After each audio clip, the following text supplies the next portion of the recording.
ದೃಶ್ಯದಲ್ಲಿ ಗಮನಿಸ್ತಾ ಇದ್ದೀರಾ, ಹೊಳೆ ನರಸೀಪುರದ ರೇವಣ್ಣನವರ ಮನೆ ಇದು. ಬೆಳಗ್ಗೆಯಿಂದಲೇ ಹೋಮ ಹವನಗಳನ್ನ ರೇವಣ್ಣನವರ ಮನೆಯಲ್ಲಿ ಮಾಡಲಾಗ್ತಾ ಇದೆ. ಮತ್ತೆ SITಯಿಂದ ನೋಟಿಸ್ ಕೂಡ ನೀಡಲಾಗಿದೆ. ರೇವಣ್ಣ ಹಾಗೂ ಪ್ರಜ್ವಲ್ ರೇವಣ್ಣ ಇವರಿಬ್ಬರೂ ಕೂಡ ವಿಚಾರಣೆಗೆ ಹಾಜರಾಗಬೇಕು ಅಂತ. ಆದರೆ ಇದುವರೆಗೂ ವಿಚಾರಣೆಗೆ ಹಾಜರಾಗಿಲ್ಲ. ಇನ್ನು ಒಬ್ಬ ಸಂತ್ರಸ್ತೆಯನ್ನು ಕಂಪ್ಲೇಂಟ್ ಕೊಟ್ಟಿದ್ದಾರೆ. ಆ ಸಂತ್ರಸ್ತೆಯನ್ನ ಸ್ಪಾಟಿಗೆ ಕರ್ಕೊಂಡು ಹೋಗಿ ಸ್ಥಳ ಮಹಜರು ಮಾಡುವಂತಹ ಸಾಧ್ಯತೆ ಇರುತ್ತೆ. ಸೊ ಆ ಸಂಬಂಧ ಅಧಿಕಾರಿಗಳು ತೆರಳಿದ್ದಾರಾ ಅನ್ನೋದಕ್ಕೆ ಸಂಬಂಧಪಟ್ಟಂತೆ ಇನ್ಫಾರ್ಮೇಶನ್ ಲಭ್ಯವಾಗಬೇಕಾಗಿದೆ. ಹಾಸನದಲ್ಲಿ ಅಶ್ಲೀಲ ವಿಡಿಯೋ ಹರಿದಾಟ ಪ್ರಕರಣಕ್ಕೆ ಸಂಬಂಧಪಟ್ಟಂತೆ ಸಾಕಷ್ಟು ಡೆವಲಪ್ಮೆಂಟ್ ಕೂಡ ಆಗಿದೆ. ಹೊಳೆ ನರಸೀಪುರ ಮನೆಯಿಂದ HD ರೇವಣ್ಣ ಈಗ ತೆರಳಿದ್ದಾರೆ ಅನ್ನುವಂತಹ ಡೀಟೇಲ್ಸ್ ನಮಗೆ ಲಭ್ಯವಾಗ್ತಾ ಇದೆ. SIT ಅಲ್ಲ, ಯಾವ ತನಿಖೆ ಇದ್ರೂ ಕೂಡ ನಾನು ಎದುರಿಸ್ತೀನಿ ಅಂತ ರೇವಣ್ಣನವರು ಹೇಳಿದ್ದಾರೆ. ಸರ್ ಯಾವತ್ತು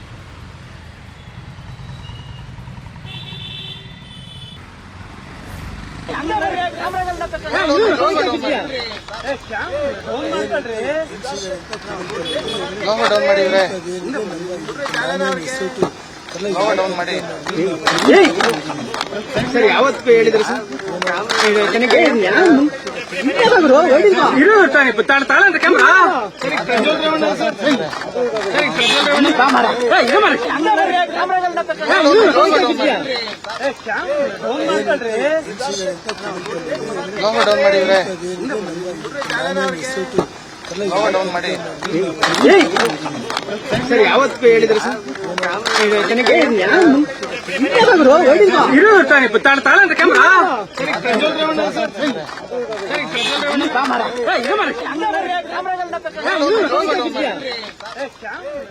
ಹೊಳೆ ನರಸೀಪುರದ ಮನೆಯಲ್ಲಿ ರೇವಣ್ಣನವರ ಕುಟುಂಬ ಬೆಳಗ್ಗೆಯಿಂದಲೇ ಹೋಮ ಹವನ ಪೂಜೆ ಪುನಸ್ಕಾರ ಎಲ್ಲನೂ ಕೂಡ ಮುಗಿಸಿದೆ. ಯಾಕಂದ್ರೆ ಪ್ರಜ್ವಲ್ ರೇವಣ್ಣ ಅವರ ವಿರುದ್ಧ ದಾಖಲಾಗಿರುವಂತಹ ಕೇಸ್ ಆಗಿರಬಹುದು ಅಥವಾ ತಮ್ಮ ವಿರುದ್ಧ ದಾಖಲಾಗಿರುವ ಕೇಸ್ನಿಂದ ದೇವರೇ ಹೇಗಾದ್ರೂ ಕಾಪಾಡಪ್ಪ ಅಂತ ಈಗ ಎಲ್ಲ ಪೂಜೆ ಮುಗಿಸ್ಕೊಂಡು ಬೆಂಗಳೂರಿನತ್ತ ರೇವಣ್ಣ ತೆರಳ್ತಾ ಇರುವಂತಹ ವಿಜುವಲ್ಸ್ ಅನ್ನ ಗಮನಿಸ್ತಾ ಇದ್ದೀರಿ.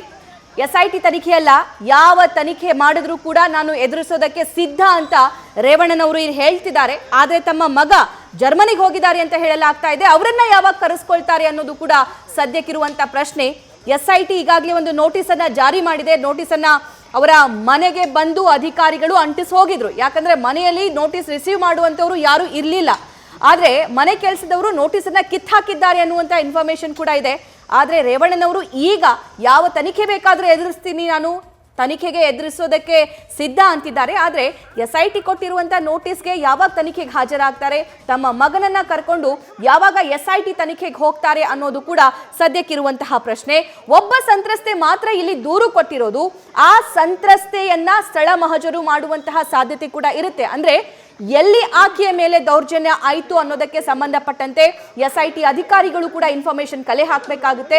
ಹಾಗಾಗಿ ಅದು ಹೊಳೆ ನರಸೀಪುರದಲ್ಲಿರುವಂತಹ ಮನೆನೋ ಅಥವಾ ಹಾಸನದಲ್ಲಿರುವಂತಹ ಮನೆನೋ ಅಥವಾ MP ಕ್ವಾರ್ಟರ್ಸೋ, ಇದರ ಬಗ್ಗೆ ಅಧಿಕಾರಿಗಳು ಕೂಡ ಮಾಹಿತಿಯನ್ನ ಕಲೆ ಹಾಕ್ತಾರೆ. ಆದರೆ ಸದ್ಯಕ್ಕೆ ರೇವಣ್ಣನವರನ್ನ ಗಮನಿಸ್ತಾ ಇದ್ದೀರಾ, ಅವರ ವಾಯ್ಸ್ ಕೂಡ ಸರಿಯಾಗಿ ಕೇಳಿಸ್ತಾ ಇಲ್ಲ. ಅಂತಹ ಮಾತನಾಡುವ ಸ್ಥಿತಿಯಲ್ಲೂ ಕೂಡ ರೇವಣ್ಣನವರು ಇಲ್ಲ ಅಂತ ಅನ್ಸುತ್ತೆ. ಆದರೆ SIT ತನಿಖೆ ಅಲ್ಲ, ಬೇರೆ ಯಾವ ತನಿಖೆ ಮಾಡಿದ್ರೂ ಕೂಡ ನಾನು ತನಿಖೆಗೆ ಸಿದ್ಧನಿದ್ದೀನಿ ಅನ್ನುವಂತಹ ಮಾತಮ್ಮ ಮಾಧ್ಯಮದವರ ಜೊತೆ ಇವರು ಇಲ್ಲಿ ಹಂಚಿಕೊಂಡಿದ್ದಾರೆ.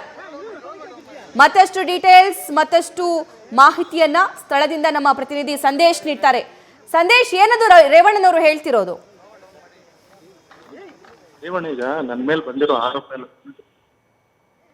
ಸಂದೇಶ್, ನನ್ನ ಧ್ವನಿ ಕೇಳಿಸ್ತಾ ಇದೆಯಾ?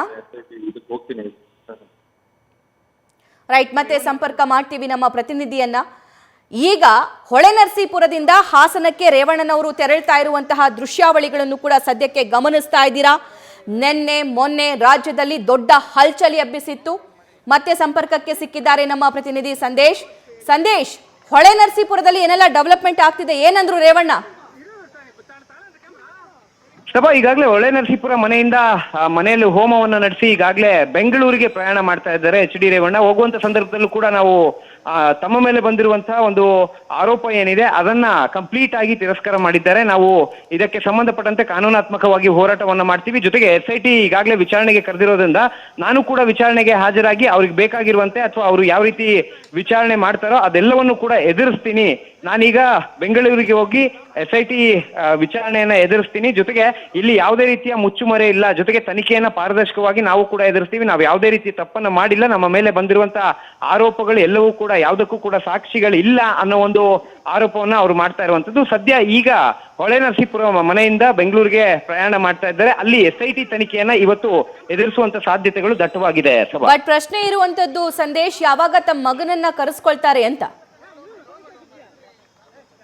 ಸಭಾ ಇಲ್ಲಿ ಪ್ರಮುಖವಾಗಿರುವಂತದ್ದು ಈಗಾಗಲೇ ಏನು 41 ಏನ ಅಡಿಯಲ್ಲಿ ಈಗಾಗಲೇ ನೋಟಿಸ್ ಅನ್ನ ಕೊಡಲಾಗಿದೆ. ಈಗ ಒಂದು ನೋಟಿಸ್ ಅನ್ನ ಸರ್ವ್ ಮಾಡಲಾಗಿದೆ. ಆ ನೋಟಿಸ್ಗೆ ರೆಸ್ಪಾಂಡ್ ಮಾಡಿ ಅಂದ್ರೆ ಈಗ ಫಿಸಿಕಲ್ ಆಗಿ ಪ್ರಜ್ವಲ್ ರೇವಣ್ಣ ಅವರು ಇಲ್ಲಿ ಇಲ್ಲ, ಜರ್ಮನಿಯಲ್ಲಿ ಇರೋದ್ರಿಂದ ವಾಟ್ಸ್ಆಪ್ ಮೂಲಕವಾಗಿ ಈಗಾಗಲೇ ನೋಟಿಸ್ ಅನ್ನ ಇಬ್ಬರಿಗೂ ಕೂಡ ಸರ್ವ್ ಮಾಡಿದ್ದಾರೆ. ಒಂದು ಕಡೆ ರೇವಣ್ಣ ಅವರಿಗೆ ಹೊಳೆನರಸೀಪುರದ ನಿವಾಸಕ್ಕೆ ಬಂದು ನೋಟಿಸ್ ಅನ್ನ ಸರ್ವ್ ಮಾಡಿದ್ರೆ, ಮತ್ತೊಂದು ಕಡೆ ವಾಟ್ಸ್ಆಪ್ ಮುಖಾಂತರವಾಗಿ ಪ್ರಜ್ವಲ್ ರೇವಣ್ಣ ಅವ್ರಿಗೂ ಕೂಡ ನೋಟಿಸ್ ಅನ್ನ ಸರ್ವ್ ಮಾಡಿದ್ದಾರೆ. 3ನೇ ತಾರೀಕು ಅವರು ಬರುವಂತ ಸಾಧ್ಯತೆಗಳು ಕೂಡ ಇದಾವೆ. ಯಾಕಂದ್ರೆ ಇಮಿಗ್ರೇಷನ್ ಸಂದರ್ಭದಲ್ಲಿ ವಾಪಸ್ ಬರುವಂತಹ ರಿಟರ್ನ್ ಡೇಟ್ ಅನ್ನ ಕೂಡ ಟಿಕೆಟ್ ಅನ್ನ ಕೂಡ ಬುಕ್ ಮಾಡಬೇಕಾಗುತ್ತೆ. ಅಲ್ಲಿ 3ನೇ ತಾರೀಕು ಈಗಾಗಲೇ ಟಿಕೆಟ್ ಅನ್ನ ಬುಕ್ ಮಾಡಿದ್ದಾರೆ. ಹಾಗಾಗಿ ಅವರು ವಾಪಸ್ ಬಂದು SIT ತನಿಖೆಯನ್ನ ಎದುರಿಸಬೇಕಾಗುತ್ತೆ. ಸಪೋಸ್ ಏನಾದ್ರೂ ಎದುರಿಸದೆ ಹೋದಲ್ಲಿ ಇನ್ನೆರಡು ನೋಟಿಸ್ ಅನ್ನ ಕೊಡಲಾಗುತ್ತೆ. ಅಂದ್ರೆ ಮತ್ತೆ 2 ಬಾರಿ ನೋಟಿಸ್ ಅನ್ನ ಕೊಟ್ಟು ಒಟ್ಟು 3 ಬಾರಿ ನೋಟಿಸ್ ಅನ್ನ ಕೊಟ್ಟು 3 ನೋಟಿಸ್ಗೂ ರಿಪ್ಲೈ ಮಾಡದಿದ್ದಲ್ಲಿ ಅವರನ್ನ ಅರೆಸ್ಟ್ ಮಾಡುವಂತ ಕೆಲಸವನ್ನ ಮಾಡ್ಬೇಕಾಗುತ್ತೆ. ಅಂದ್ರೆ ನೋಟಿಸ್ಗೆ ರಿಪ್ಲೈ ಮಾಡದೆ ಹೋದ್ರೆ ಬಂಧನ ಮಾಡುವಂತ ಸಾಧ್ಯತೆಗಳು ದಟ್ಟವಾಗಿರುತ್ತೆ. ಹಾಗಾಗಿ ಈಗಾಗಲೇ ಪ್ರಜ್ವಲ್ ರೇವಣ್ಣ ಅವ್ರಿಗೆ ನೋಟಿಸ್